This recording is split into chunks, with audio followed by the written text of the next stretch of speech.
Pappan attack വന്ന് കിടപ്പുണ്ടെന്നാണ് കേൾക്കുന്നത്. ചോദ്യം ചെയ്യാൻ രഹസ്യ കേന്ദ്രത്തിൽ വിളിച്ചു. അത് കഴിഞ്ഞതിന് ശേഷം അറസ്റ്റ് ചെയ്തു. ഇപ്പോ പപ്പന്റെ വീടൊക്കെ ഭക്തർ വളഞ്ഞു എന്നാണ് പറയുന്നത്. കാരണം മൊത്തവും പപ്പൻ കൊണ്ടുപോയി എന്നൊക്കെ പറയുന്നുണ്ട്. അറിയില്ല, ഇനി പുതിയ കാര്യങ്ങൾ പുറത്തു വരണം.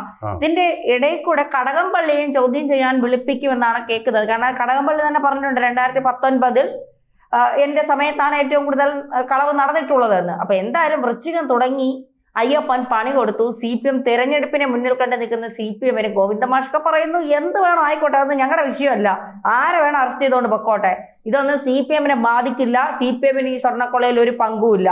അങ്ങനെയാണെങ്കിൽ വാസു CPM ആളാണ്, പത്മകുമാർ CPM ആളാണ്, ഇനി വിളിക്കുന്ന കടകംപള്ളി CPM ആളാണ്, പ്രശാന്തിനെ വിളിച്ചാൽ പ്രശാന്ത് CPM ആളാണ്. ഈ ഗോവിന്ദമാഷിന് ഇപ്പോഴും മനസ്സിലാവാത്ത സത്യം എന്താണ്? നമുക്കറിയാം അദ്ദേഹത്തിൻ്റെ നിസ്സഹായത. എന്ത് ചെയ്യാൻ പറ്റും? ഇനിയിപ്പോൾ മുഖ്യമന്ത്രിയിലേക്ക് ഇത് പോവുകയാണെങ്കിലും പുള്ളി ഇങ്ങനെയൊക്കെ തന്നെ പറയും. അപ്പോൾ അത് നമുക്ക് കാര്യമാക്കേണ്ട വിലാപം, ബദിര വിലാപം എന്നൊക്കെ പറയുന്ന ഒരു വിലാപം മാത്രമാണ്. പക്ഷേ ഇവിടെ ഞാൻ ധരിച്ച് മനസ്സിലാക്കിയിട്ടുള്ളത് ധന്യ പറയുന്നത് വ്യത്യസ്തമായിട്ടാണ്. സത്യം പറഞ്ഞ ഈ പത്മകുമാർ ഇതുപോലെ മനോഹരമായിട്ട് ചിരിച്ച് ഞാൻ മുമ്പെങ്കും കണ്ടിട്ടില്ല.